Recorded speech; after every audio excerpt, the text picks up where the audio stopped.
करायचे महाराज? नाही, हा कलियुग आहे. या कलियुगामध्ये कुणीच कुणाचं नसतं.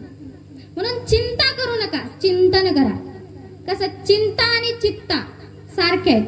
चिंता चिता समयती बिंदू मात्र विपरीतम, चिता दहती मृतम, चिंता दहती जीवितम. म्हणजे चिंता आणि चित्ता दोन शब्द सारखेच आहेत, फक्त अनुस्वारात फरक आहे फक्त, आणि त्यांच्या क्रिया पण बदल आहे. चिंता काय करते? जिवंत माणसाला जाळते आणि चित्ता मेलेल्याला. म्हणून जिवंत आता मेल्याच्या नंतर जाळणारच आहेत ना, मग तेव्हा जाळायची हौस फिटणारच आहे ना. मग जिवंतपणी का जाळायचं? म्हणून चिंता करायचं नाही, फक्त देवाचं चिंतन करायचं. पण का चिंता नाही करायची सांगा?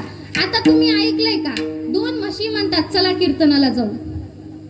ऐकलंय? किंवा कोंबडीने म्हटली की तुळशीला आपण पाणी घालूया? नाही.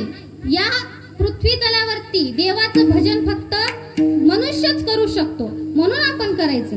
आणि चिंता का नाही करायची? कारण सकळ जीवाचा करीतो